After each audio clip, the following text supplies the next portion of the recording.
terminen de conectar para poder dar inicio.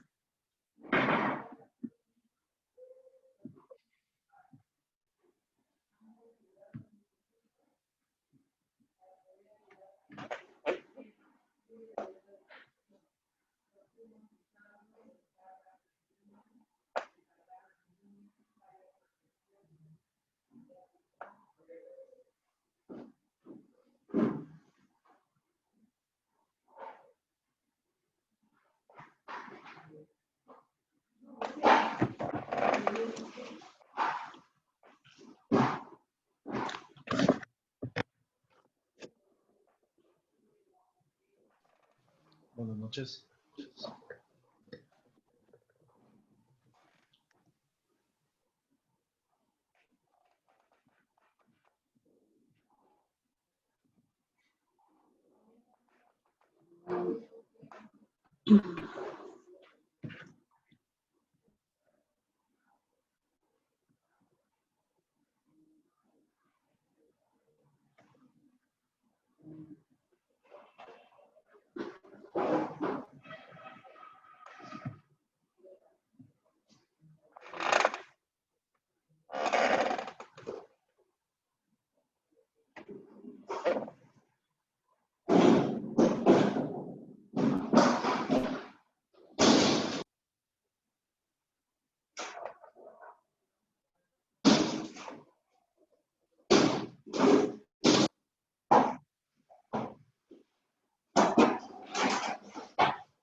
¿Cómo se llama?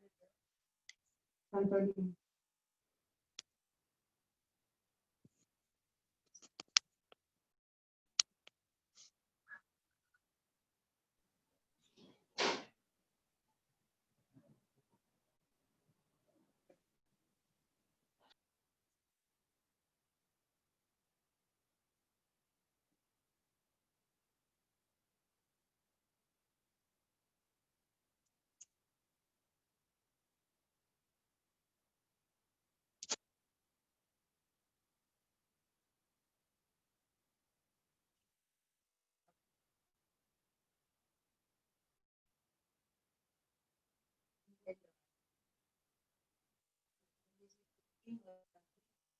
Pero eso no hay.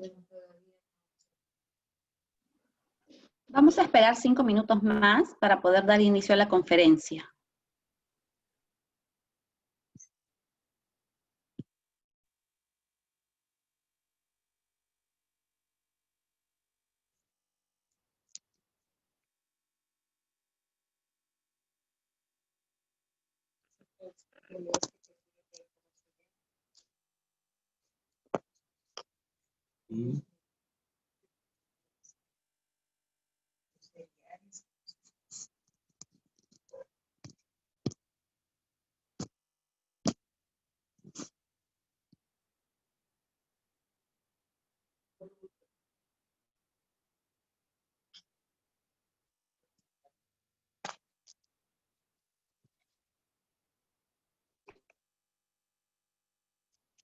¿Esta solita quién es?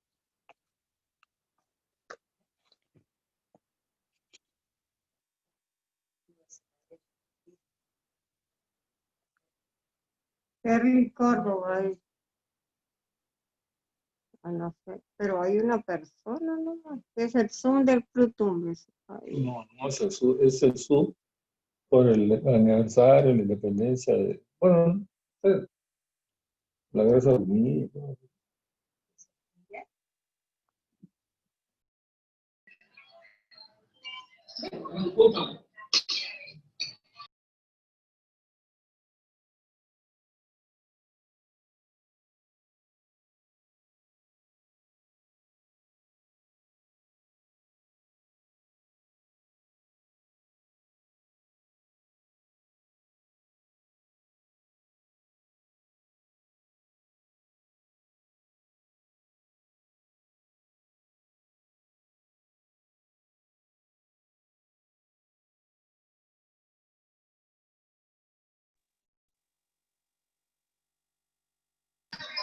No veo ni escucho nada. Sí, buenas noches. Vamos a esperar unos 3 minutos más para ver que se conecten y vamos a dar inicio a la conferencia. Gracias, quedo atento.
¿Cómo estás? Te estaba llamando antes de acabar la llamada.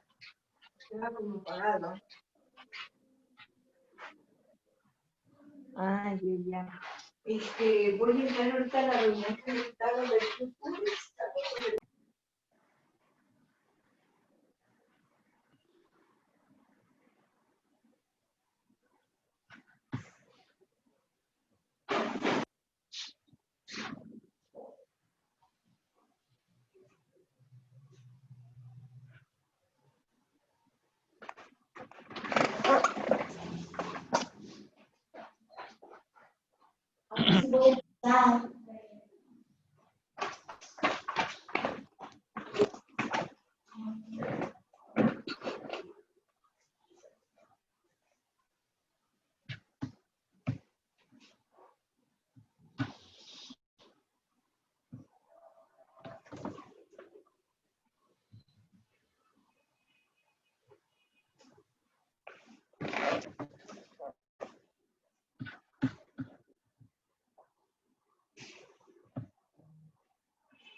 Ok, buenas noches a todos y todas. A nombre del presidente del Jurado Nacional de Elecciones, el doctor Víctor Ticona Postigo, les doy la más cordial bienvenida a esta conferencia, titulada Independencia y Democracia, Tumbes en 1821.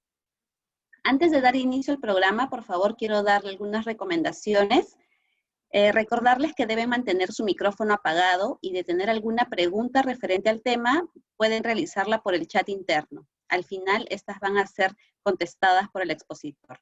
Muchas gracias y a continuación vamos a dar la bienvenida al ingeniero Wilmer Florentino Dios Benítez. Él es el gobernador regional de Tumbes, quien va a dar unas palabras de bienvenida para este programa. Adelante, ingeniero. Buenas noches. ¿Verdad? Saludar al expositor o expositores. Saludarte, Kerly, por conducir esta importante reunión. Darles el saludo correspondiente a todos los participantes. ¿Verdad? Felicitarlos por tomarse un tiempo y ser parte de esta reunión.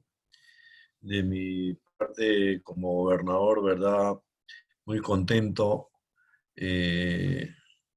sobre todo por las grandes expectativas que se tienen de este tipo de reuniones, que son aportes importantes para nosotros, pero también por un tema del Bicentenario que es un tema sumamente importante. Y he podido sostener varias reuniones al respecto con los equipos que están liderando desde la presidencia del Consejo de Ministros. Entonces, por lo tanto, ¿verdad? Como siempre, felicitarlos, felicitar al equipo de Tumbes, que también viene sumando y haciendo esfuerzos muy grandes para sacar adelante todo lo que nos hemos propuesto con el tema del Bicentenario. Y ¿verdad? Bien, el equipo ayer que sostuve contacto con las personas que lideran el Bicentenario a nivel nacional, me han dado muy buenas referencias del equipo que está trabajando en Tumbes, que es uno de los soportes más importantes y que vamos bien adelantados, ¿verdad? Todo el equipo que está trabajando junto con la secretaria general del gobierno, con Rosita Castro, ¿verdad? Felicitarlos a todos. Son varios los que están participando y aportando por Tumbes. Yo siempre a disposición, ¿verdad? Y en todo caso, terminar mi participación felicitándolos a todos, agradeciéndoles mucho por su participación, agradecerle al equipo de Tumbes y, ¿verdad?, al expositor, de igual manera, agradecerles mucho por ello. Y sobre todo, agradecer mucho a Rafael Díaz también por todo el trabajo y el aporte y las coordinaciones que se vienen haciendo para sacar adelante todo este tema.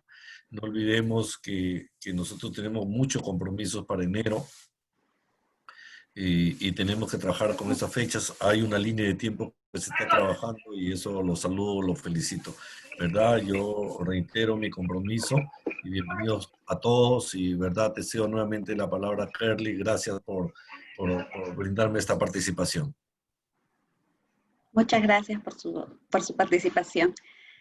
A continuación, vamos a escuchar al señor Rafael Díaz. Él es director de la Dirección Desconcentrada de Cultura de Tumbes y nos va a dirigir unas palabras relacionadas con el evento de esta noche. Adelante, señor Rafael. Su micrófono está apagado.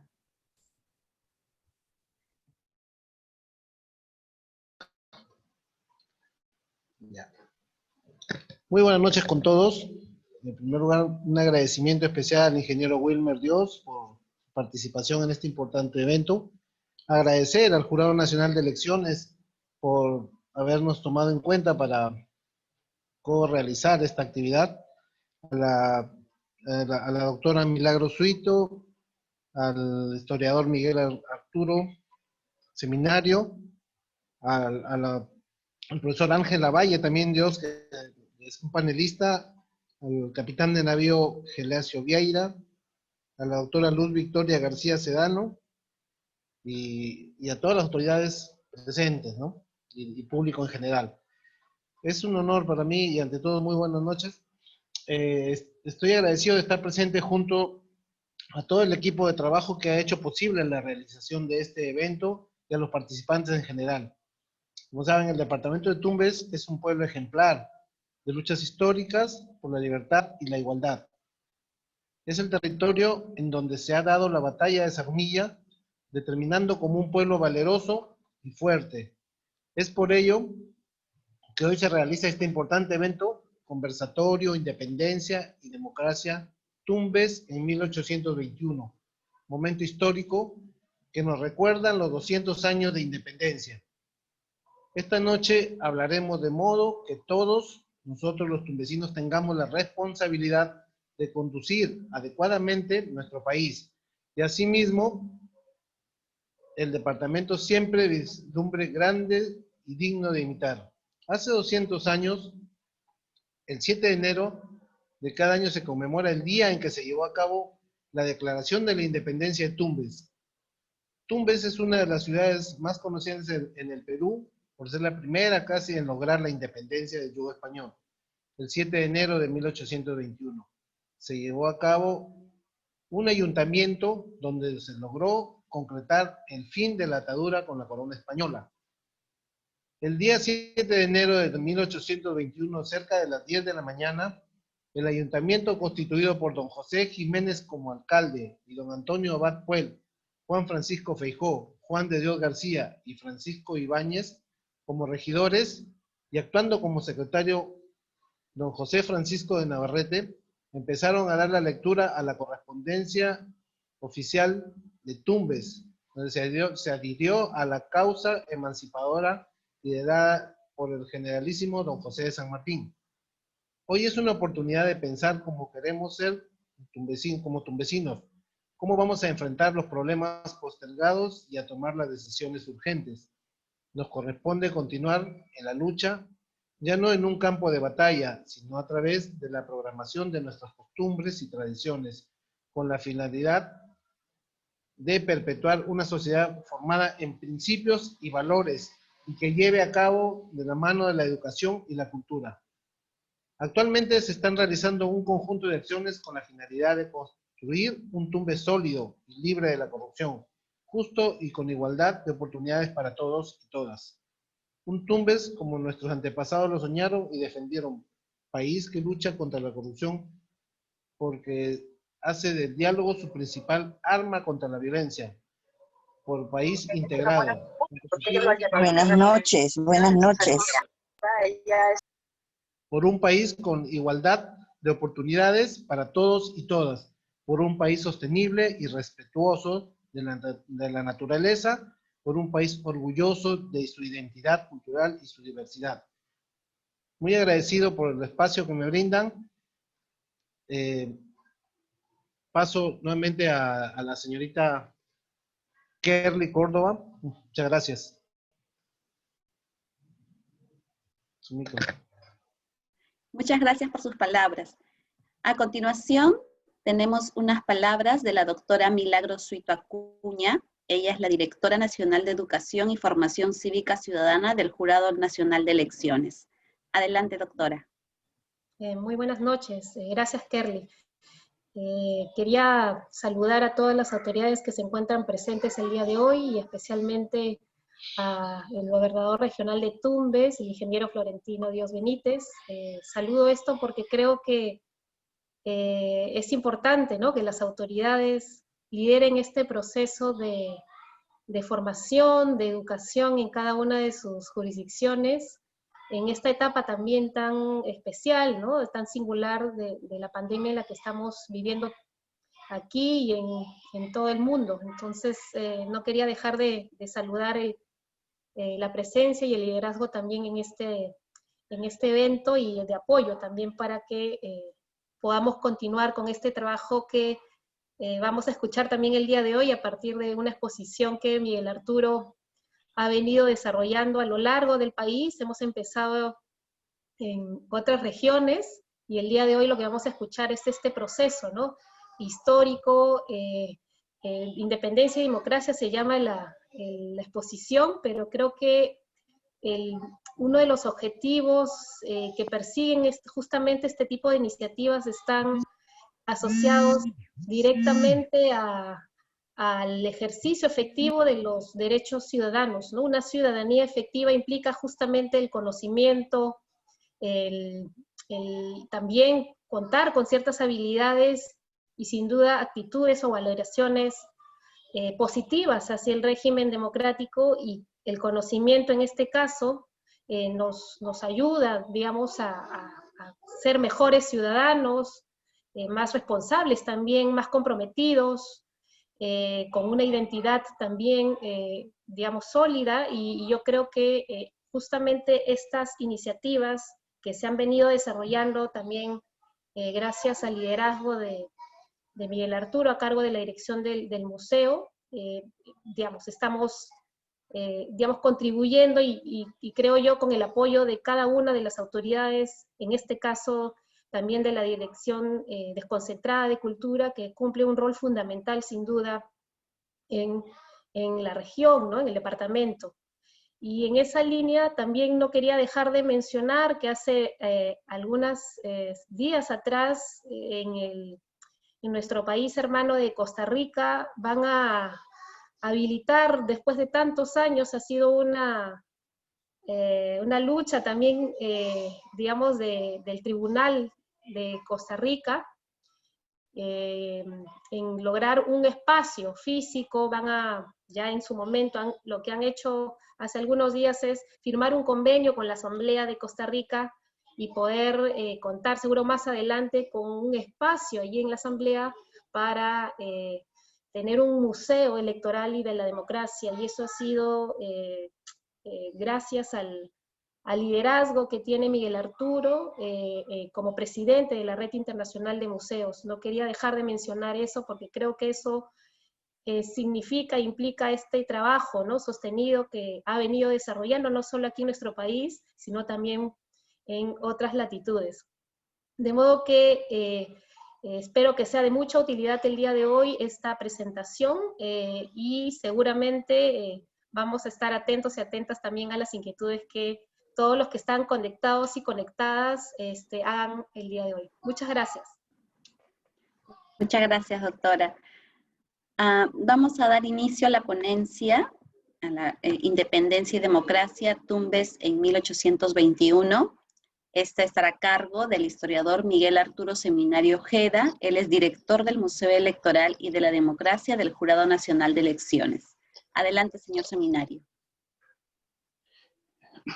Muy buenas noches con todos los que se han conectado para compartir esta iniciativa del Jurado Nacional de Elecciones y de la Dirección Desconcentrada de Cultura de Tumbes, para compartir, como ya se ha dicho, un conversatorio en el que vamos a conjugar dos categorías para el análisis: independencia y democracia. Todo esto, como se anunció hace un momento, nos lleva a acercarnos a cada espacio regional para determinar con un poco de precisión o deseo de llegar a la verdad, para recrear cómo se vivió el proceso de independencia en cada espacio, pero ese proceso de independencia asociado a lo que es la democracia, sobre todo la democracia representativa relacionada con la delegación del poder a nuestras autoridades. Se comenzó con Piura, se continuó con Cajamarca, Huancavelica, Junín, y así estamos ya en el noveno en la novena de las reuniones que se vienen realizando desde fines de julio del año en curso. Ahora nos toca compartir un poco este tópico sobre independencia y democracia, Tumbes en 1821. Pero si bien vamos a centrar el objetivo en hablar sobre los sucesos de 1821, no podemos dejar de dar una mirada hacia Tumbes desde el momento mismo de la conquista, porque estos sucesos de 1532 también nos aproximan a una actitud de los tumbesinos cuando, en un rechazo a la presencia de un gobierno representado en este momento por la hueste de Francisco Pizarro, no fue aceptado por los tumbesinos. Entonces, ahora que hablamos de independencia y democracia en Tumbes, pues vamos a hacer un viaje imaginario para mencionar que en ese universo del Perú prehispánico se asomó una forma de organización, ¿no?, donde el poder político lo ostentaban los curacas. Ahí tenemos, Tumbes era parte del mundo tayán, y ahí se puede registrar la presencia de los curacas o caciques, por utilizar el término de Centroamérica, que son los que tienen el mando en cada espacio, compartido alternadamente con las capullanas, cuando el hijo mayor de la familia cacical era mujer. Sabemos por el Inca Garcilaso de la Vega y por otros cronistas que la conquista de este espacio, tanto el de Piura, que está vecino a Tumbes, como el de Piura y Tumbes, correspondió a Garcilaso de la Vega, al Inca Huayna Cápac, y que para la conquista de Tumbes, el ejército de Huayna Cápac se apostó en el Valle de la Solana, ahí en las orillas del río Chira, y desde ahí comenzó esta campaña persuasiva, que ya al parecer se había empezado antes, pero que no tuvo éxito, porque los tumbesinos amaban su libertad. Los tumbesinos no querían depender de un gobernador, de un gobernante que no conocían, en este caso, de los incas. Sin embargo, la organización y la dinámica del ejército imperial pudo más que ese deseo de libertad y de autonomía de los tumbesinos, y entonces, con sus propios delegados y representantes, los incas proyectaron ese gobierno de autocracia que representaban, lo proyectaron también sobre Tumbes.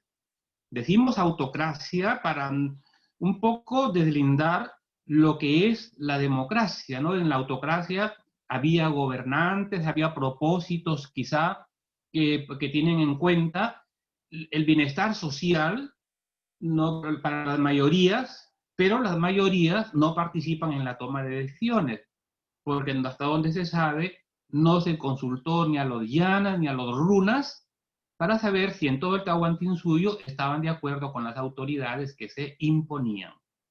Entonces, sabemos de asomos de la democracia en la India, ¿no?, casi paralelamente con Grecia, pero en América aún no se descubren asomos de esta forma de gobierno, al menos en el mundo prehispánico.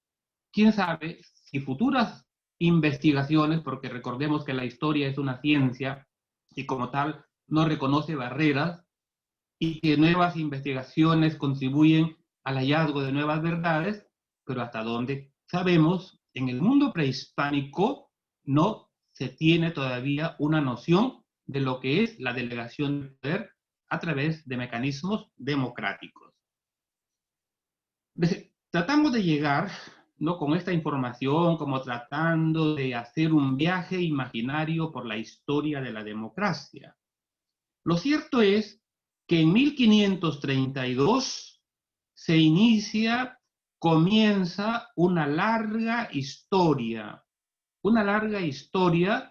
que va a configurar hasta 1821 a esa Tumbes mestiza, no solo en el pensamiento, también en lo biológico. Recordemos que el historiador Juan José Vega, que escribió bastante sobre Tumbes, sobre todo en el momento de la conquista, junto con Edmundo Guillén, y como lo ha hecho Luis Guzmán Palomino, nos dice que los peruanos biológicamente somos el resultado de la conjunción de la confluencia de 5 bases biológicas.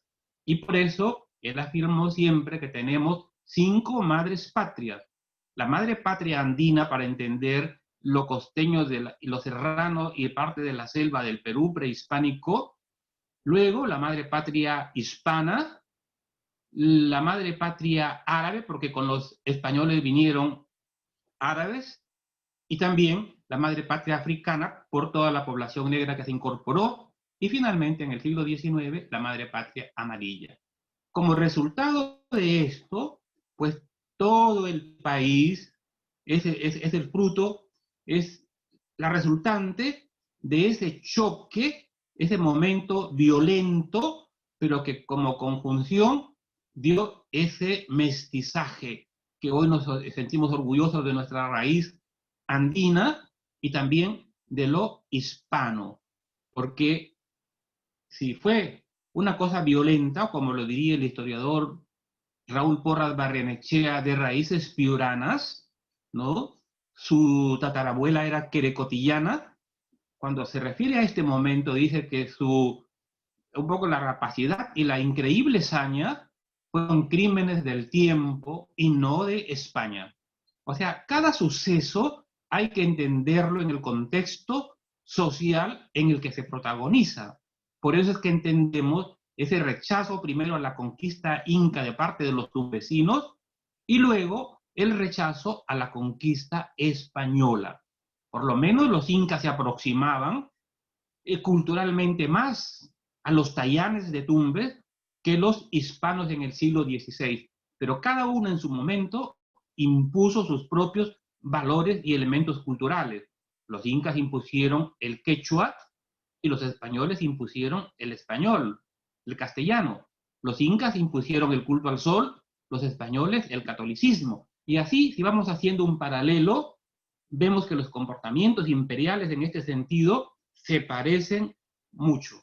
Lo cierto es que Tumbes está pues ahí configurándose primero como un pueblo pequeño, pero que es registrado, ¿no? En una serie de crónicas hemos visto el nombre de Tumbes ahí. Por eso es que hoy podemos decir, con las premisas de José Antonio del Busto, que también se ha ocupado del momento de la presencia de Pizarro, del rechazo de los tumbesinos de la conquista, que Tumbes se configura así como un gran espacio en lo biológico y en el pensamiento. Entonces, ¿qué recordamos de ese rechazo a la conquista española? Indudablemente que uno de los personajes que está asociado a la memoria colectiva de los tumbesinos es el cacique Chilemasa, como están después también Ponmasa y Cutmasa, si nos vamos un poco más hacia el sur de Tumbes. De Curaca, Chilemasa, pues no hace falta, considerando que la mayoría de los conectados son personas vinculadas a Tumbes, que dé mayores referencias de él y de lo que significó en pleno siglo XVI. Pero si queremos acercarnos a él leyendo las publicaciones y las fuentes que ahí se citan en los libros que mencioné de Juan José Vega, Desmundo Guillén, de José Antonio del Busto de Túrburu y últimamente de Luis Guzmán Palomino y de Hugo Guerra Ávila, entonces ahí tenemos una idea de lo que es ese momento, de la conquista española y cómo con ese carácter indómito con el que se había rechazado el intento de dominación de sus vecinos de Tumbes más al norte y de una isla cercana, así, con ese espíritu indomable, los tayanes de Tumbes rechazaron a la conquista española. Pero es probable que el nombre del Perú hubiese sido Tumbes, porque en esos documentos del siglo XVI, cuando se refieren al espacio que después se llama Perú, se cita como Tumbes. Por eso es que el sacerdote que viene ahí con la conquista es nombrado obispo de Tumbes, pero para referirse a todo el territorio, a todo el espacio. Es decir, que nuestro gentilicio probablemente hubiese sido tumbesinos para todos los que hoy somos peruanos. Pero Pizarro traía órdenes expresas en la documentación que se había firmado y no se iba a quedar en Tumbes. Y pasado el sometimiento, vemos las crónicas que hay sobre estos sucesos, salieron rumbo al sur. Y así es como llegaron a las orillas del río Chira y ahí proceden a la fundación de la primera ciudad hispana. O sea, en Tumbes no se hace una traza hispana como se hizo después en San Miguel, hoy San Miguel de Piura, fundada ahí en Tangarará el 15 de agosto de 1532, no se hizo la traza urbana que se hace en Saña, en Trujillo, en la villa de Valverde de Ica, en Arequipa, en Lima, en Jauja, por las razones que acabamos de mencionar, por las órdenes expresas que trae el capitán general de estas huestes hispanas que se afincaron, que vinieron a la conquista del imperio de los incas.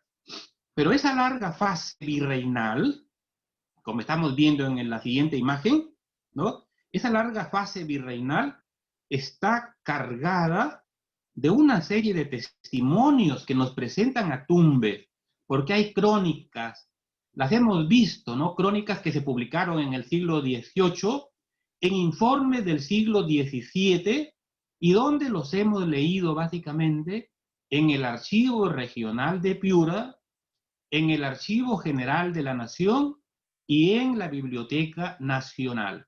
Aún no hemos podido consultar el Archivo Regional de Tumbes, pero sí hemos visto algunos de los documentos que hay en el archivo del Arzobispado de Piura. Recordemos que en el archivo del Arzobispado de Piura y en el Archivo Regional de Piura, por la jurisdicción espacial, lo que antes comprendía hasta lo que hoy es Tumbes, hay unos documentos valiosos y sobre todo del tiempo en el que acabamos de mencionar, que permiten que los estudiosos, los investigadores que intenten aproximarse hacia el pasado tumbesino encuentren ahí fuentes primarias que les permitirán recrear lo que fue la historia de Tumbes.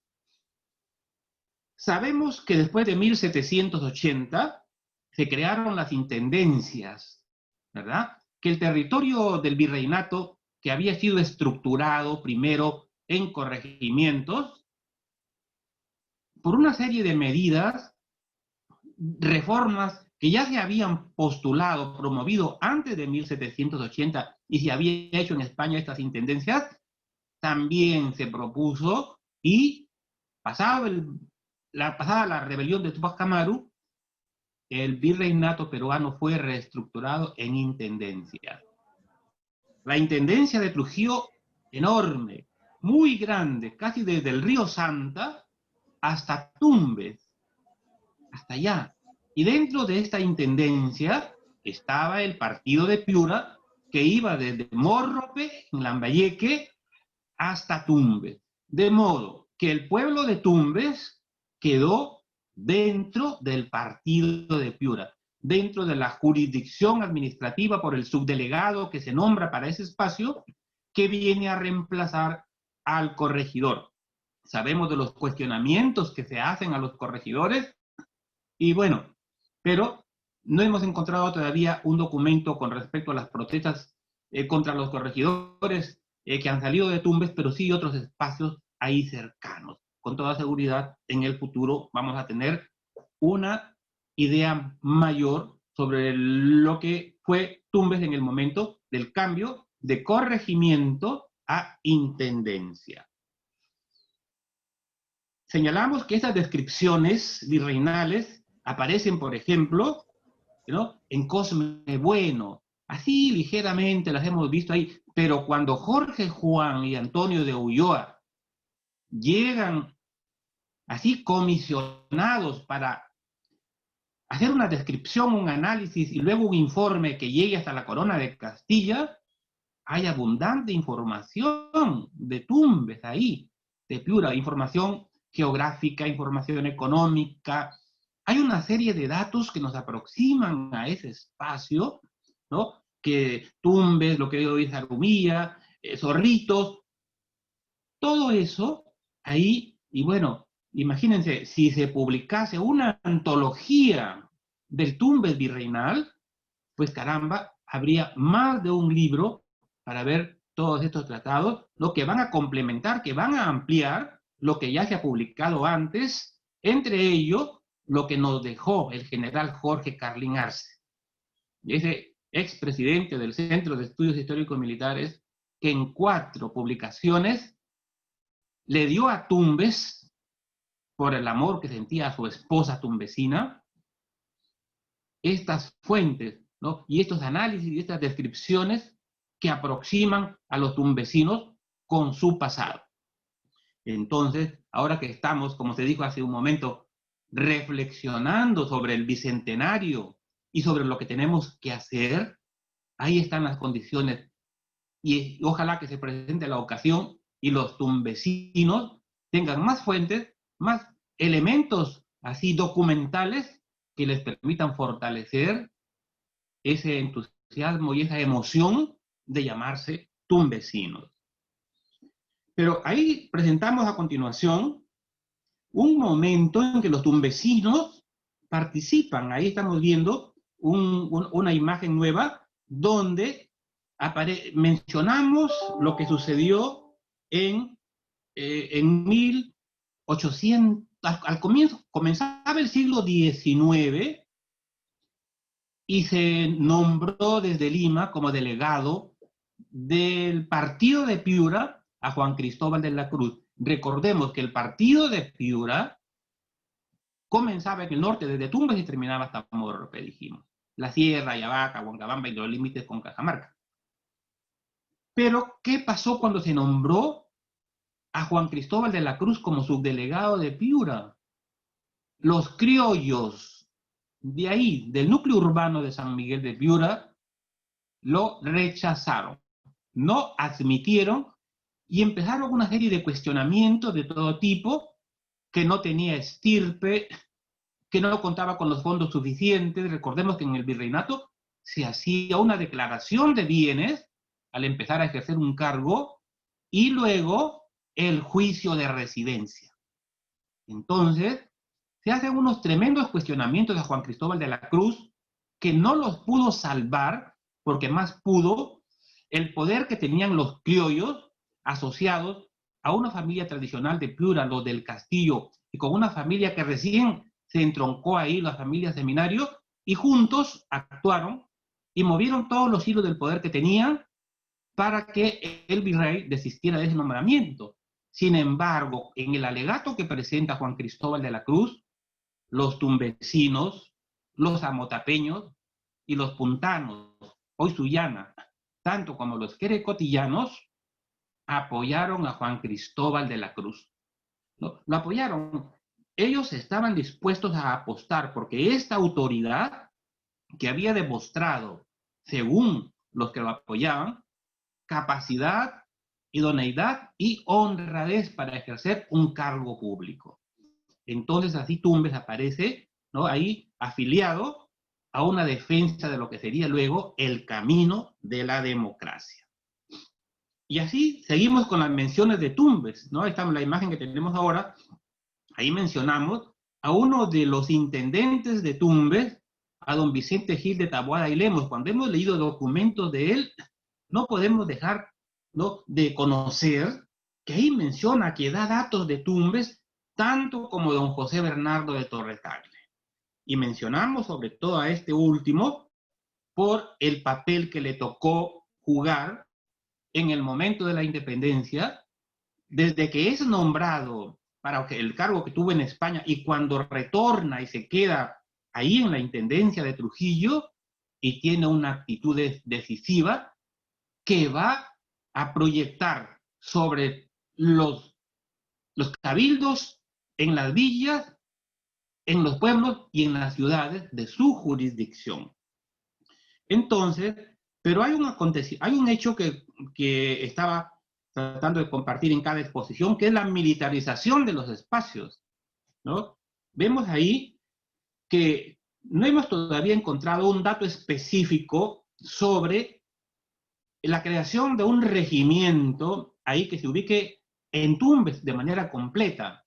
Pero como sabemos por los informes que hemos recogido del siglo XVIII, Amotape, por estar en la margen derecha del río Chira, frente a un tiempo en que no existían puentes y que el río Chira no es lo que es ahora, sino que era un tremendo río, porque ahora ya el Quirós y el Chipillico no vienen sobre el río Chira porque están represados, pero en ese momento el río Chira era invencible cuando se trataba de lluvias y en casi todos los veranos hubiese o no lluvias fuertes. Entonces se creó el regimiento de infantería de Amotape, pero con una proyección sobre Tumbes. ¿Y cuándo se crea? Les dije que el movimiento, la gran rebelión de Tupac Amaru, genera una especie de malestar y de preocupación en las autoridades virreinales. Y ese regimiento de infantería de Tumbes, de donde Amotape, tiene piquetes que se instalan en Tumbes. ¿Cuánto lo componía? Bueno, este regimiento de infantería de Amotape tiene 3 compañías y una fuerza de 240 plazas, o sea, 240 hombres que están ahí en este regimiento. Y ni siquiera podemos decir que este regimiento ejercía alguna especie de control en lo que es Tangarará, porque también tenía su propio regimiento, ni tampoco sobre Crecotío o sobre otro pueblo de la margen derecha del río Chira. Todo lo proyectaba hacia Tumbes. ¿Por qué el centro de este regimiento fue ubicado en Amotape? Ignoro la causa, pero lo cierto es que sí, estando en Amotape, se proyectaba sobre Tumbes y su comandante era don Gregorio Espinosa. Y bien, estamos ubicados ahí en la segunda mitad del siglo XVIII y aquí hay un suceso que nos llama siempre la atención y que siempre lo sintetizamos con el nombre de la formación de la conciencia de patria, ¿no? Con toda seguridad, ustedes conocen a Hipólito Unanue. Y decimos la formación de la conciencia de patria porque un conjunto de peruanos, de criollos de ese momento, se dan cuenta, captan que ese deseo de ruptura con el régimen hispano ya no podía detenerse. Y entonces José Baquíjano y Carrillo funda la Sociedad Amante del País y encuentra en Hipólito Unanue su brazo derecho. Y por eso es que Hipólito Unanue es el secretario superactivo de esta Sociedad Amante del País, que expresa un deseo de ruptura con esa sociedad estamental que nos oponía en grupos irreconciliables. Entonces, o sea, dentro de la sociedad virreinal no estaba estratificada en castas o en clases sociales, estuvo estratificada en estamentos, donde lo biológico es decisivo. Yo podía ser muy rico, pero era indio, pertenecía a ese estamento. Podía ser muy pobre, pero era blanco. Y entonces, era un negro liberto, pero era negro. Entonces, cuando estos hombres de la sociedad amante del país se dan cuenta de ese deseo de ruptura, ¿qué hacen después de la fundación de la sociedad amante del país? A veces leo que nos dicen, no sé si con un chauvinismo, que la sociedad amante del país nuestra es la primera en América. No, fue la cuarta a nivel mundial. La primera se creó en España, la segunda en México, la tercera en Cuba y luego la cuarta en Lima. Entonces, pero desde el Mercurio peruano, ¿qué hacen estos señores de la sociedad amante del país? Empiezan a publicar lo que era el Perú en ese momento. Recordemos que ahí no hay televisión, no hay radio, y los diarios no se imprimían en todo lado, y entonces la imprenta no estaba instalada en todo el virreinato, y entonces desde el Mercurio peruano hacen una descripción religiosa, económica, geográfica, social, militar. O sea, venden la idea de patria. Y ahí aparece descrito Tumbes, el paisaje tumbesino, Piura, Lambayeque, Cajamarca, todo el país. O sea, la idea de patria, lo que hoy día hacen los videos, no vamos al Manu ni estamos en Machu Picchu, pero quien no fue, llega a través de esta magia de las nuevas tecnologías de la información. Y en ese momento, el vehículo, el instrumento para conocer el país era el Mercurio peruano. Y llegaban donde estaban los suscriptores, pero también llegaban números sueltos.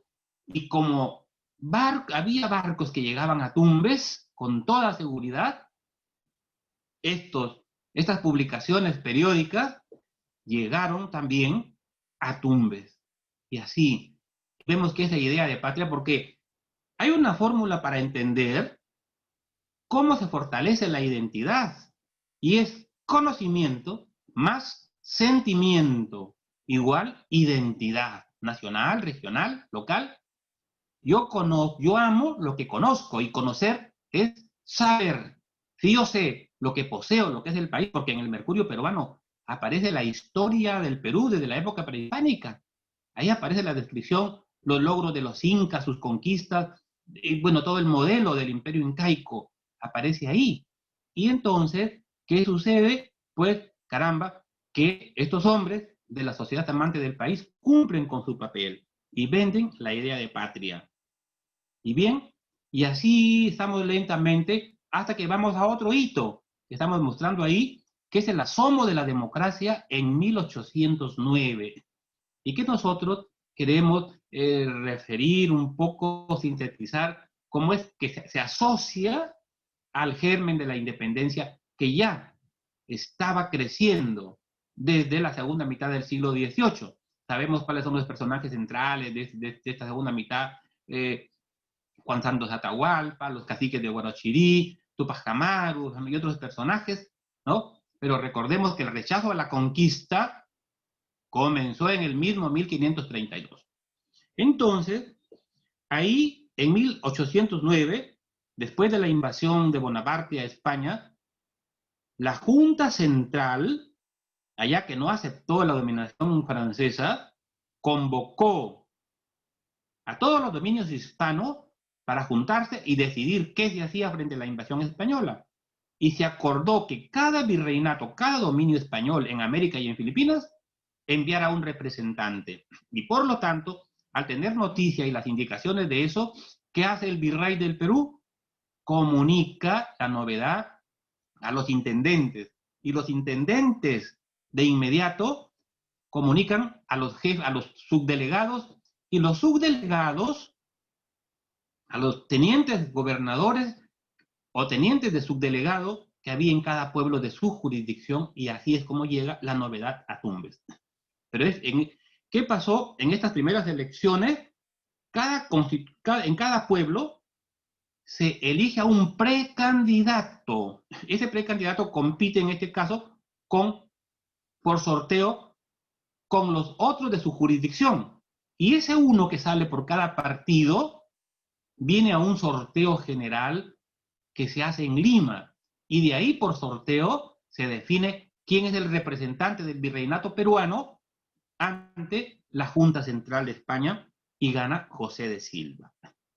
Lo cierto es que, como estamos viendo en la siguiente imagen, los hombres que se eligen en las elecciones siguientes de 1810 van y debaten en esa constituyente de Cádiz en 1812. Esa constituyente que tuvo como meta crear un cuerpo legislativo, un conjunto de leyes pero de carácter liberal, que significaron la ruptura con la monarquía absoluta y la instauración de la monarquía constitucional. Y ahí participaron los representantes del Perú, entre todos los que estaban ahí, y pues ahí se instalan, ahí se reúnen, y en 1812 ese cuerpo legislativo ya se sanciona como la Constitución de Cádiz de 1812, que es jurada ahí en España, se remite, estamos viendo ahí en la siguiente imagen, a las Américas, pero lo esencial de esto es que nos convierte de súbditos en ciudadanos, de casi propiedad de la corona de Castilla, a hombres libres para decidir quiénes van a ser nuestras autoridades, ¿no? Ahí tenemos eso. Y esa constitución, el virrey la remite de nuevo con el mismo mecanismo a los intendentes a los subdelegados, y los subdelegados a los cabildos de cada pueblo.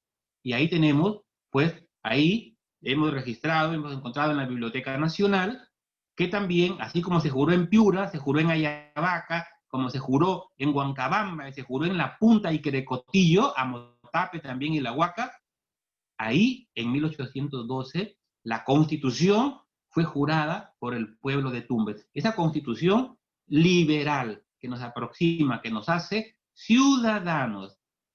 Bueno, y esa constitución es algo muy, muy especial, muy especial. No ocurrió en Tumbes, sino en la Sierra Piurana, ni tampoco en la ciudad de Piura, pero sí en las localidades donde la mayoría era quechua hablante, la constitución fue traducida al quechua. Se leyó en quechua y en castellano. En Tumbes, con toda seguridad, como ocurrió en Sullana y en Piura, se leyó en español. Lo cierto es que se tiene conocimiento, se sabe a partir de ese momento que vamos a empezar a actuar como hombres libres, no aceptar a las autoridades como cuando se imponían, sino que ahora es el conjunto de ciudadanos, la ciudadanía por supuesto que está limitada en ese momento, se obtenía a los 25 años, solo para los varones, pero no se excluía a los iletrados, ni a los indios, ni a los negros libertos. Todos tenían ciudadanía española. Entonces, va cambiando la situación. Ustedes se imaginan de haber vivido bajo un régimen con tantas restricciones y ahora se asoma un mundo con estos mecanismos de democracia, entonces todo va a cambiar. Y ahí, en la siguiente imagen, estamos viendo pues una síntesis de lo que fue esta constitución, ¿no? De Teodoro Hampe, un historiador fallecido hace unos años, cuando hablaba de la Constitución de Cádiz, decía que esta Constitución llegó al continente americano, pero no como un instrumento para leer solamente, sino que consigo llevaba esa semilla de la libertad, que ya se había sido sembrada aquí en América, en el Perú, pero que fortaleció esa germinación, ¿no? Ese sentido de la libertad que tuvo una expresión mayúscula en esos años aquí en América. En algunos lugares esto generó unos conflictos raciales, pero no es el caso de Tumbes ni de Piura. Los vimos sí en Lambayeque, los hemos visto estos conflictos raciales en Lambayeque, en Lambayeque, en Cajamarca, en Huancavelica y en otros lugares. Quizá porque la población mayoritaria era nativa y los pocos blancos, entre hispanos y criollos que vivían en estos espacios, no querían aceptar ser mandados por autoridades que salían de la mayoría, que en este caso eran los indígenas. Lo cierto es, como sintetizamos en la siguiente imagen, la democracia empieza en ese momento, la práctica de la democracia. Empezamos a vivir con democracia, con nuevos valores, y ahí se constituyen los cabildos mixtos o cabildos constitucionales. Hasta entonces, como ocurrió con Querecotillo, Sullana, Amotape, La Huaca y Colán, los cabildos que existían eran cabildos de indios. Y a partir de esta medida de la Constituyente de Cádiz, se constituyen esos cabildos mixtos, como ocurrió ahí también con Tumbes. Pero ahora estamos preguntándonos, como ya nos estamos asomando al momento de la independencia fue un acto de conciencia, ¿no? Yo creo que sí, que ese espíritu de independencia, de separación, se fue gestando y fue alcanzando un ideal máximo, y los tumbesinos no se quedaron atrás, porque está probada la llegada de los sanmartinianos a Tumbes, ¿no? Que llegaron enviados por San Martín para, no digamos auscultar, pero sí tuvieron como una especie de termómetro las conversaciones con aquellos que ya sabían y que sabía que eran patriotas, y formado un informe de cómo estaba el espíritu de la libertad en la intendencia de Trujillo, caramba, ese se eleva al general San Martín, y con esa seguridad, ese proyecto sanmartiniano de la libertad y la independencia del Perú empieza a cristalizar con más fuerza. Hemos registrado la presencia de la Logia Lautaro en Lambayeque y en otros lugares. Aún no sabemos si también entre esos sanmartinianos que llegaron a Tumbes hay alguno que pertenece a la Logia Lautaro. Porque como estamos viendo en la siguiente imagen, en 1817 es que aparecen los llamados insurgentes con esa escuadra de Brown, ¿no? Aparecen los insurgentes en Tumbes. ¿Quiénes son los insurgentes? Son insurgentes para el aparato administrativo español, para los representantes de la corona de Castilla, pero para nosotros son los patriotas americanos, en este caso, que son parte de esa armada que había organizado el gobierno argentino en 1816, que sale desde allá, desde la Argentina, da la vuelta por el Cabo de Hornos, pasa por Chile y llega un poco para fortalecer ese deseo de insurrección de los peruanos. Y aparecen en Tumbes. Primero estuvieron hasta Guayaquil. Ahí el virrey Pezuela, en esa carta que ahí aparece citada del 14 de enero de 1817, da cuenta al rey de la aparición de los insurgentes en Tumbes. Ya Fernando VII había vuelto al trono español, y a él le da cuenta de que los insurgentes del Río de la Plata habían aparecido en Tumbes. Y el gobernador de Guayaquil, recordamos que en esas décadas de comienzos del siglo XX, casi 2 décadas, Guayaquil conformó lo que es el virreinato del Perú. Y el gobernador de Guayaquil da una información minuciosa, pero también las autoridades de Paita, porque los insurgentes, o sea, los patriotas argentinos, apresaron al bergantín Concordia y a otro.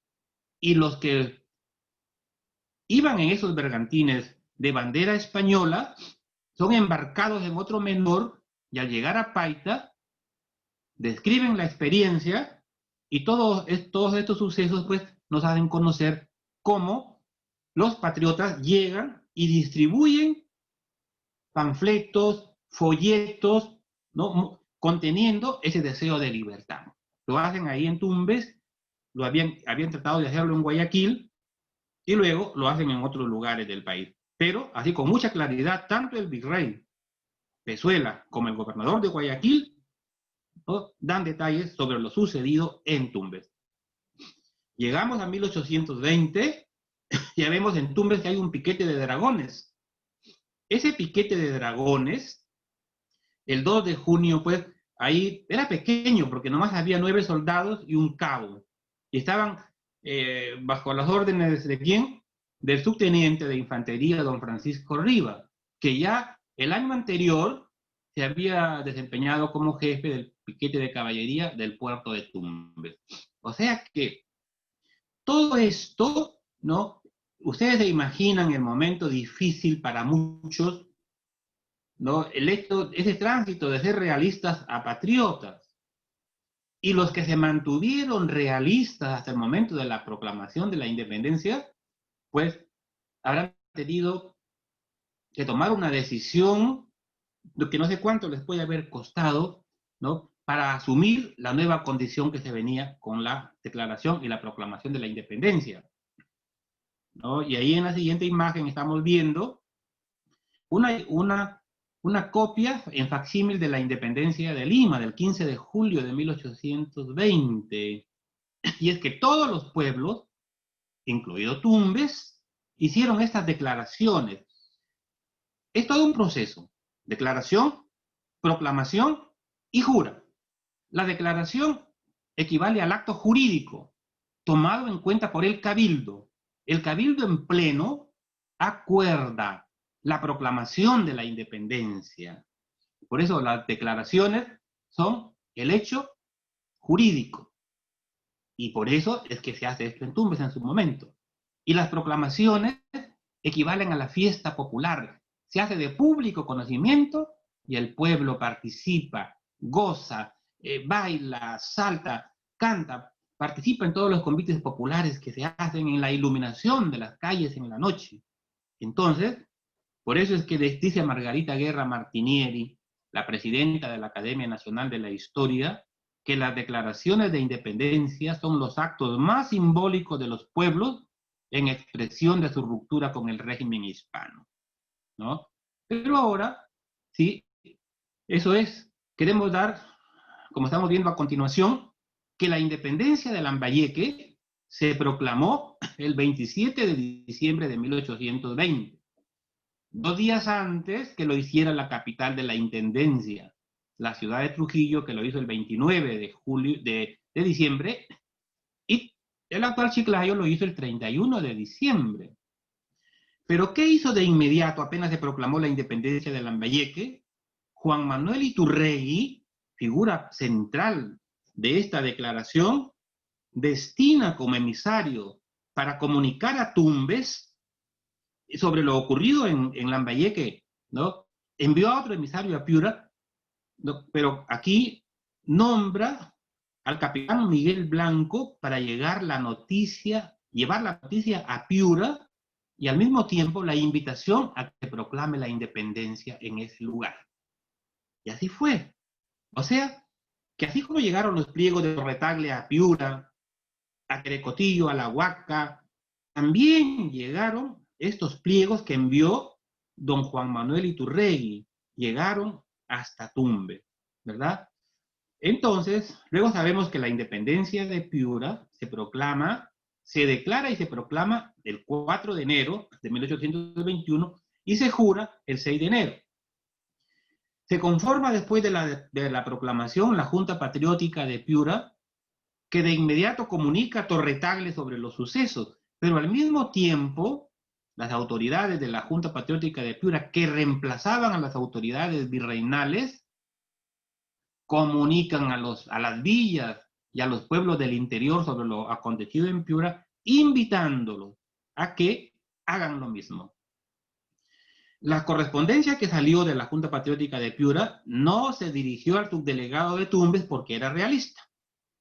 Entonces, ¿qué se hizo? Porque ya les dije, no había una especie de espionaje, sino, bueno, un sondeo del estado de ánimo, quién era realista y quién era patriota, y al determinarse que el que era patriota era el alcalde José Jiménez, a él se le dirigen los pliegos, y esos pliegos llegaron a Tumbes junto con los de Torretagle el 6 de enero de 1821 por la noche. Entonces, ¿qué sucede? Ahí lo sintetizamos en la imagen siguiente, ¿no?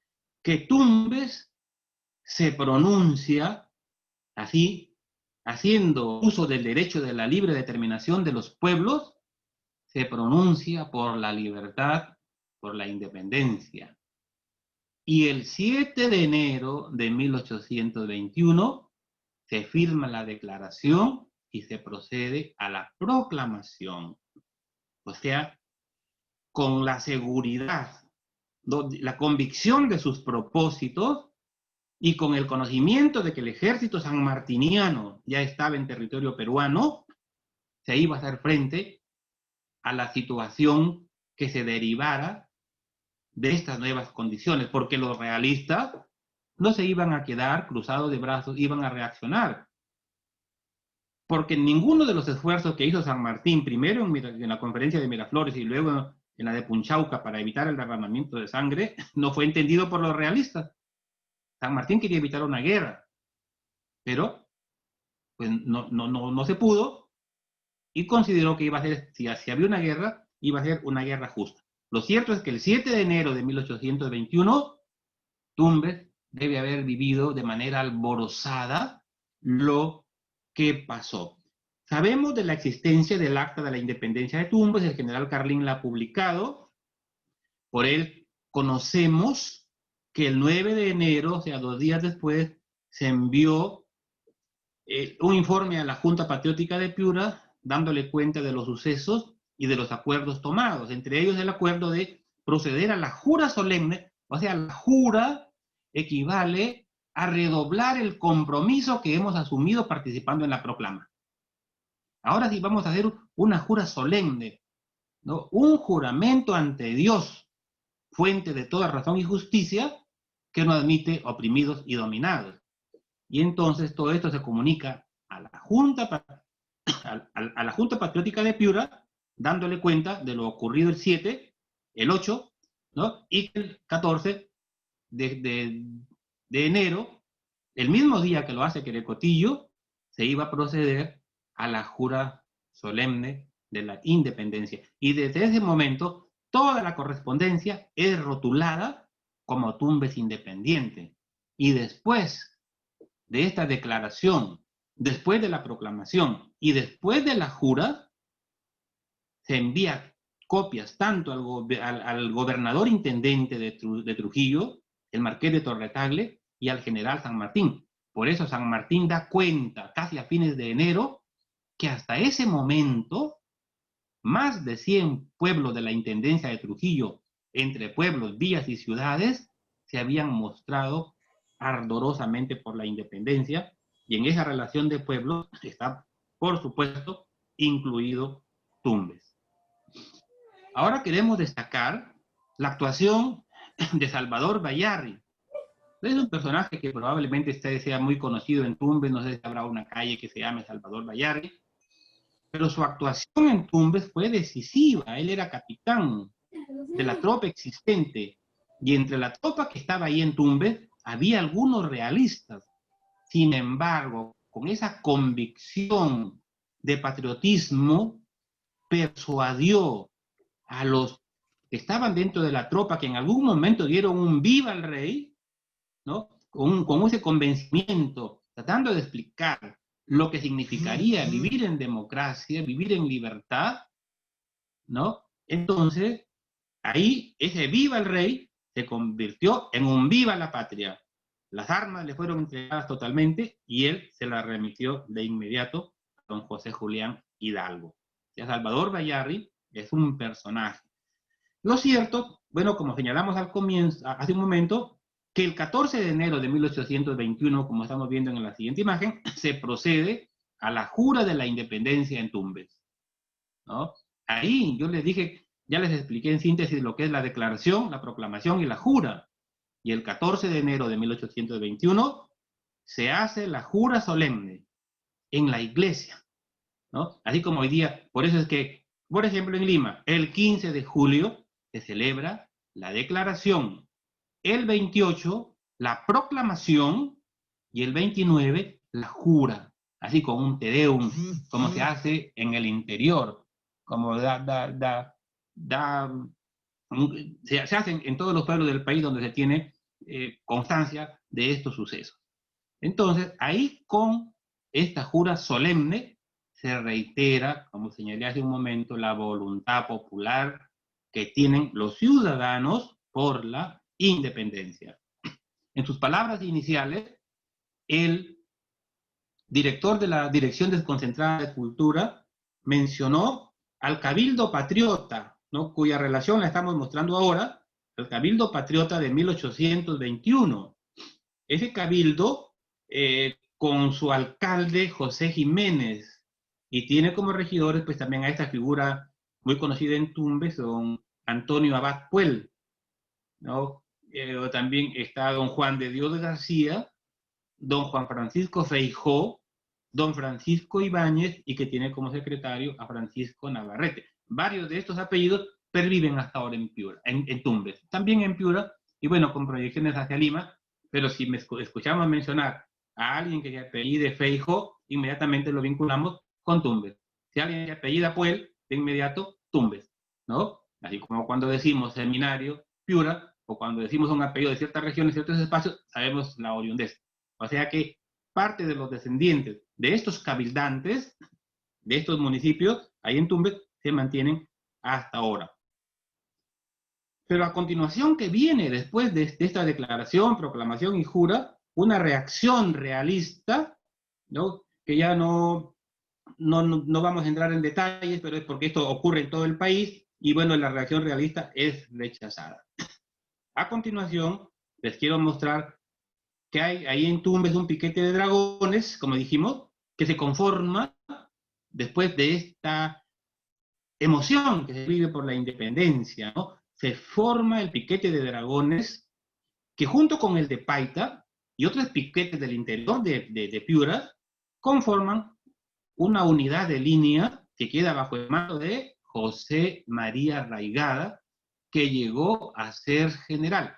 José María Raigada Gallo, ¿no?, es el personaje de la proclamación de la independencia en Sechura, y luego lo vemos ahí en otro momento patriótico, en Tumbes. Y esta unidad de línea de Tumbes, ¿no? Este fue un regimiento de voluntarios. O sea, por propia voluntad de los que querían, se conformó esa unidad de línea. O sea, era evidente ese espíritu por la defensa de la patria que se había asomado entre los tumbesinos. Pero no es solamente el piquete de dragones. Miren ustedes a continuación, ahí en el Archivo General de la Nación hemos podido verificar que los tumbesinos contribuyen con zapatos, con dinero, con ropa, con animales, con aperos, con alimentos, inclusive con la plata de las iglesias. Ahí en el Archivo General de la Nación, en la sección documental, donde está la correspondencia del congresista de 1822, Diegues, recordemos que en ese momento la jurisdicción eclesiástica llegaba hasta Tumbes, ahí está el detalle de la contribución de cada una de las parroquias, y ahí aparece esto que acabamos de mencionar. Pero ahí vemos que don Baltasar González, otro personaje ahí de la independencia, era el comandante militar de Tumbes en 1821, y fue él mismo quien llevó hasta Piura lo que se da en llamar la contribución patriótica de los tumbesinos, que era el apoyo a la defensa, al mantenimiento de la causa de la independencia hasta su consolidación. Ese primer donativo fue de 50 pesos, a eso hay que sumarle el donativo de Zarumilla de 115 pesos, pero ya fue directamente la tesorería de Trujillo. Y así, otros donativos donde se evidencia eso que acabamos de decir, que los tumbesinos estaban dispuestos para el sostenimiento de la causa de la independencia.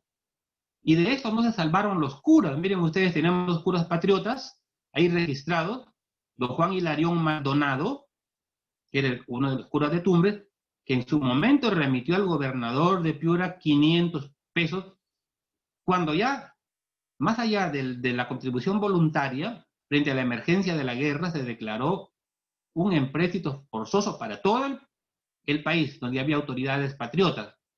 Y a Tumbes le correspondieron 500 pesos. Nos consta el registro que se entrega de parte del cura Juan Hilarión Maldonado.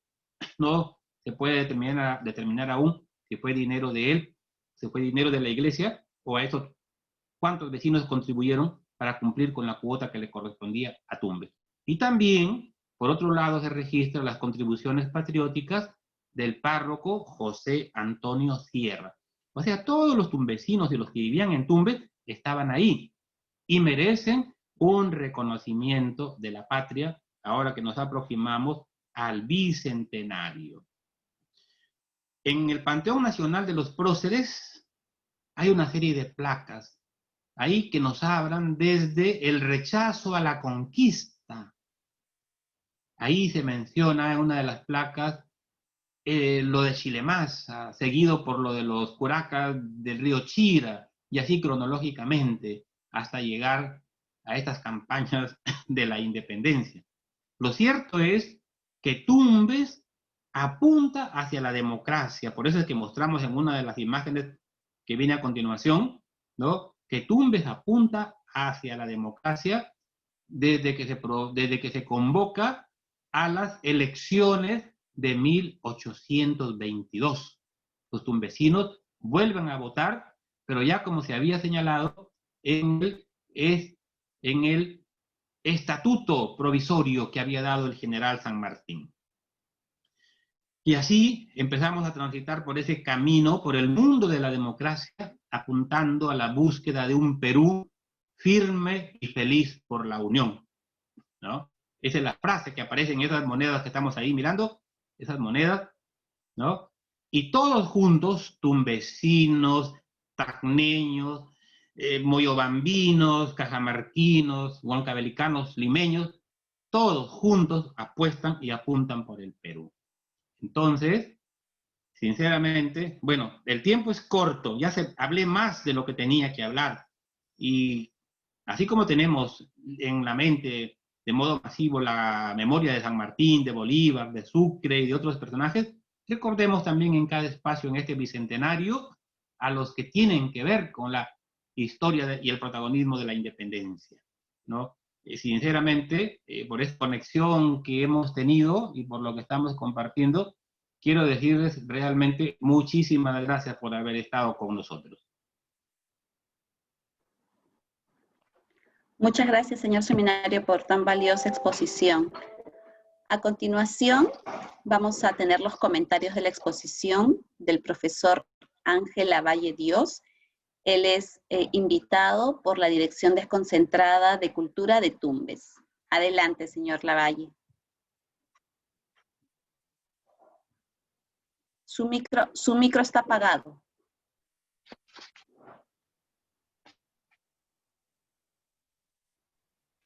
Señor Ángel, su micro está apagado. Ahora sí. Muy bien, buenas noches. Por favor, en algún momento quiero que me dé el espacio para poner algunas filminas que he preparado. En primer lugar, muy agradecido por la invitación. Mi saludo a su esposo, al doctor Seminario por su detallada exposición, a mi paisano, el capitán Vieira Peña, al doctor Díaz Montalvo, director de la Dirección Desconcentrada de Cultura de Tumbes. En lo que corresponde a mí, yo quisiera, para ser un poco más propositivo, partir de lo que ya ha establecido el doctor Seminario en su exposición, pero sobre la base de algunos hitos que él ha fijado en su conferencia y que yo he tomado nota. Uno es el que se refiere al mestizaje, que es el que en mi exposición voy a retomar indirectamente. Otro de vital importancia, que señala que debemos recurrir a las fuentes para cimentar nuestra identidad y el concepto de patria. Y de igual manera, el hecho de que señala que el proceso democrático representativo a través de las elecciones no es un evento, digamos así, reciente, sino que en primera instancia él lo señala a partir de 1812, ¿no? Bueno, eso con respecto a lo que nos sirve de base para seguir desarrollando nuestra exposición. Pero la exposición nuestra, a partir de lo que ya se señaló y de los pilares que yo tomé en cuenta del doctor Seminario, la voy a desenvolver sobre las siguientes premisas. En primer lugar, que ya se estableció también en la exposición previa, que el proceso de independencia y de democracia no son procesos, digamos así, excluyentes y desligados en la línea de tiempo, sino que son procesos permanentes. Desde que, diría yo, desde que existe hombre en la existencia, se ha producido esos intentos y esos procesos sistemáticos de independencia y de democracia. Y eso está demostrado a lo largo del proceso de desarrollo de la humanidad sobre la Tierra. En segundo lugar, otra de mis premisas sobre las cuales yo desenvuelvo mi exposición es que en las preocupaciones humanas, el propósito de cimentarse como hombre sobre el desarrollo, sobre su propio desarrollo, involucran al hombre preocupado en lo que yo fijo tres aspectos. Uno, la preocupación del hombre por la conquista del espacio, igualmente su preocupación por la conquista del tiempo, y un aspecto que a partir de este momento lo estoy fijando, que es su preocupación por la eternidad, y que está siendo recuperado incluso ya desde Europa en los tiempos modernos, pero que acá todavía no se establece como una preocupación fundamental.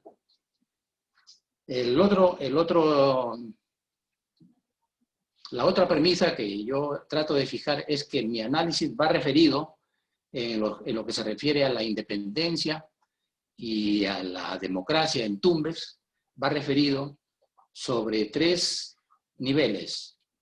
El nivel que se refiere al desarrollo sobre las fortalezas de la superficie que existen en la superficie del territorio de Tumbes, sobre las fortalezas que se descubren y se establecen en el subsuelo de Tumbes y sobre las fortalezas que hace posible la visión del espacio aéreo en Tumbes.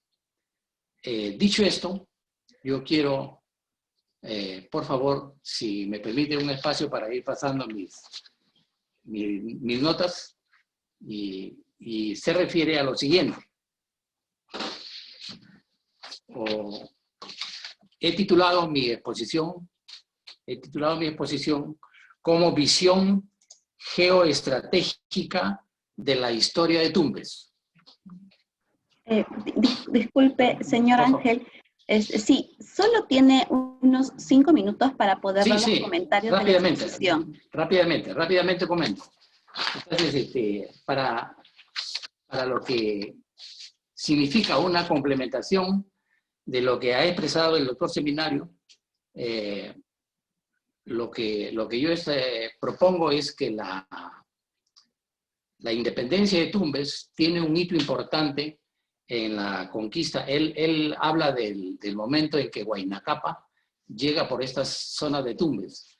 Yo extiendo ese momento hacia lo que significa la presencia de Tupac Yupanqui, por los siguientes motivos, que se relaciona con una de las fortalezas de Tumbes, que es el mar de Tumbes y la corriente del Niño, porque según los estudios, Tupac Yupanqui es el primero que hace un intento de conectar las costas de lo que era el Perú de entonces con las costas de Oceanía, y que eso tiene un impacto importante en este momento cuando nosotros hablamos de la Comunidad Económica Asia-Pacífico, que tiene un impacto importante para la independencia y la democracia, en este caso de Tumbes, ligada a su otra fortaleza, y aquí ligo ya el subsuelo, que es la presencia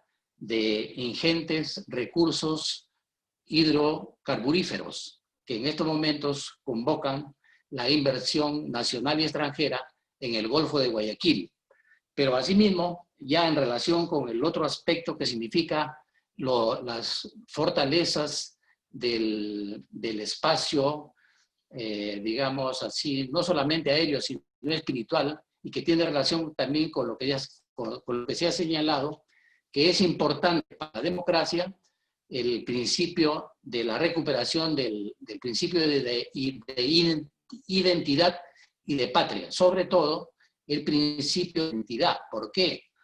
Porque en estos momentos, hablando en prospectiva, que es otro aspecto de mi exposición, al comentar lo que ha dicho el doctor Seminario, si no tenemos esa formación para entender lo que significa nuestra sociedad y lo que queremos para nuestra población, tenemos que referirlo como un aspecto importante a establecer que estos aspectos de la independencia y de la democracia solamente son posibles si es que fortalecemos un importante desarrollo educativo que tiene que fundamentarse en el principio de humanización, de continuar el proceso de humanización en los aspectos, no solamente teóricos, sino especialmente emotivos y afectivos. ¿Por qué?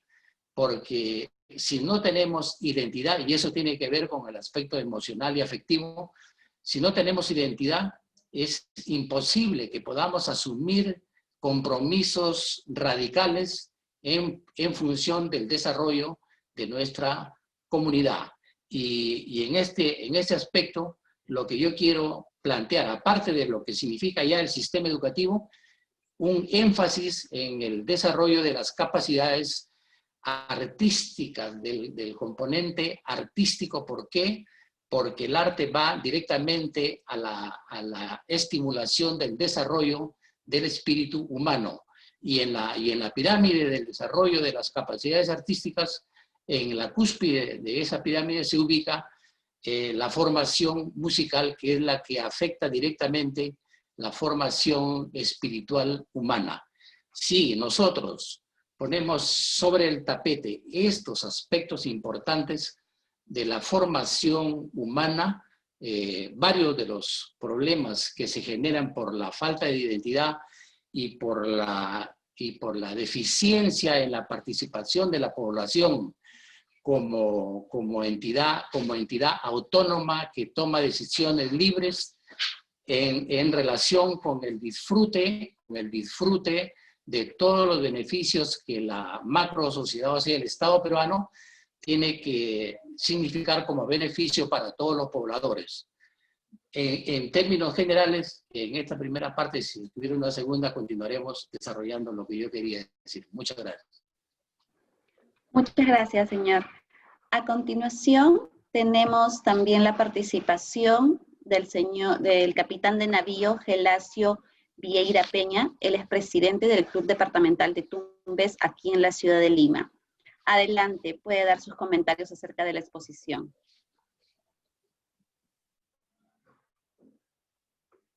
Tiene su micrófono apagado.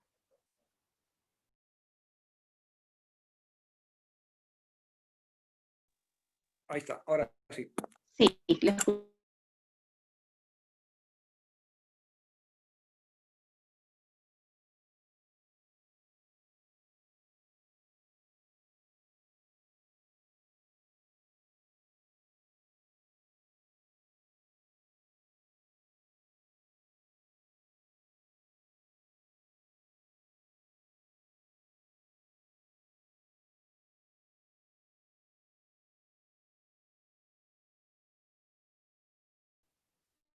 Y de los valores que se han perdido últimamente, muchos se han perdido los valores, sobre todo en lo que es ética y moral.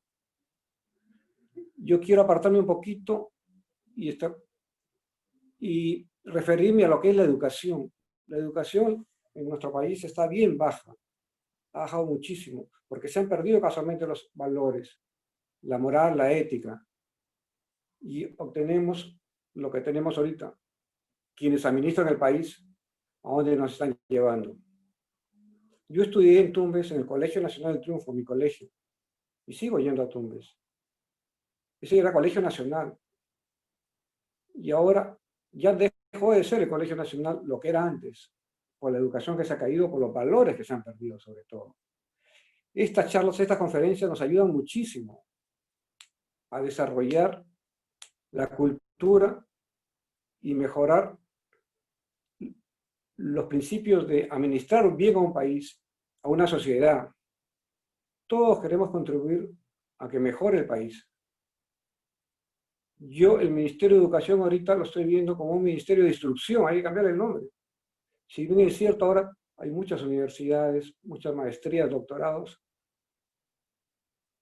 pero la educación se ha perdido. Y eso es lo que quiero rescatar, y lo veo y lo saludo. Estas conferencias que se están dando, que ojalá sigan, descentralizar más, el centralismo nos mata bastante también, con los gobiernos regionales, y ampliarlo más en todos los ámbitos. El Ministerio de Cultura tiene que hacer mucho, también por supuesto. Entiendo que está haciendo algo, pero no se ve. Hay que difundirlo más y cautivar a los muchachos, a la adolescencia, a los estudiantes, que se imbuyan de estos valores. No quiero alargarme más, quiero nuevamente agradecer la exposición de Miguel Seminario. Ha hecho una referencia histórica que ojalá se plasme y hacerlo una difusión masiva. Felicitarlo, que siga con esa historia que tiene, que saque su libro, que está sacándolo, y nos ayude a todos los tumbesinos en especial en este caso, y a todos los peruanos. Muchas gracias y que la pasen bonito. Cuídense mucho. Muchas gracias. A continuación vamos a dar respuesta a una interrogante que se formuló en el chat interno. La pregunta es la siguiente. ¿Qué consideración le atribuye al indígena tumbesino Juan Bautista, que un 1 de junio de 1675 conspiró con un programa reivindicativo contra el virrey Baltasar de la Cueva, proponiendo la expulsión de esta autoridad, confiscación del quinto real, entre otras acciones? ¿Dónde lo ubicamos según su esquema propuesto?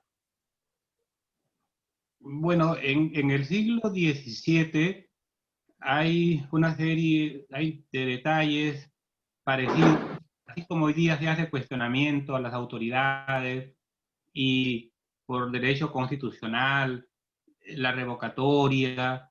En ese momento vemos que la población tampoco se quedaba callada.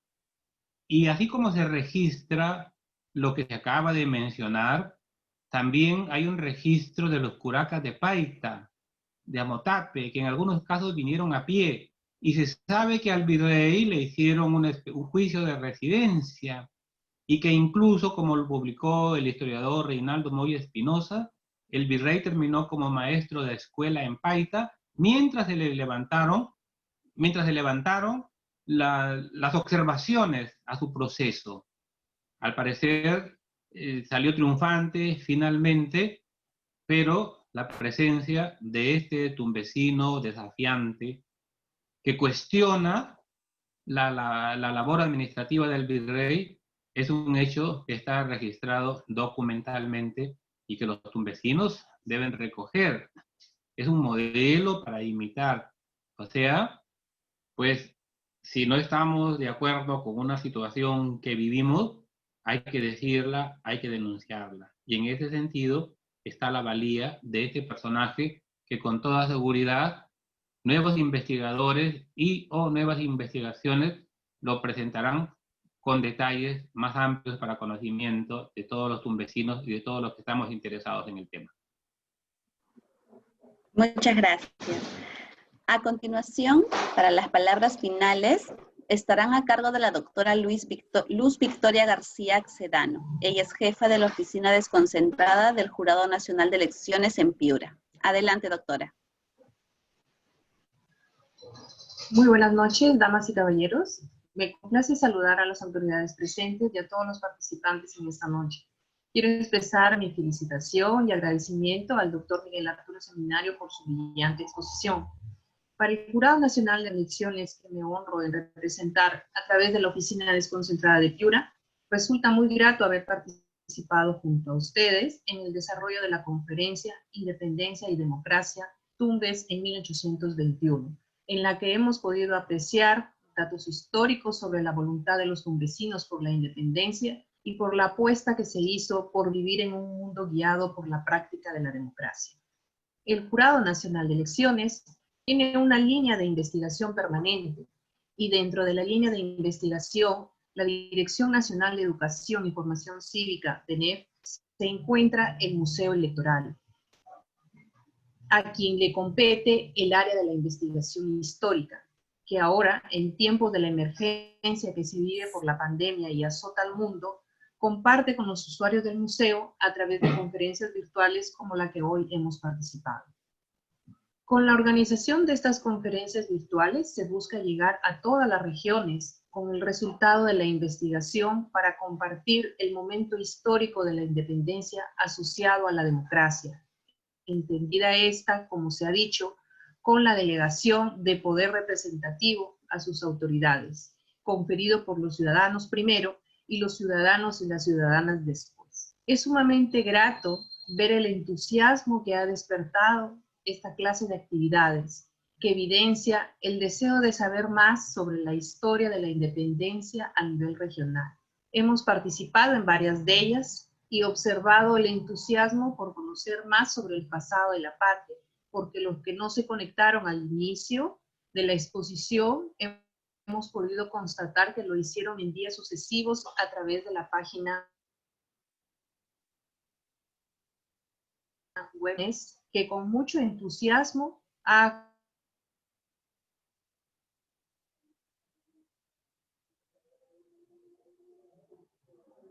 acogida de la conmemoración del bicentenario de la Proclamación Nacional de la Independencia, los tumbesinos van conociendo cada día más detalles sobre el esfuerzo de sus pretéritos para dejarnos una patria libre y soberana como se mantiene hasta hoy, y con toda seguridad la renovarán en enero en su bicentenario.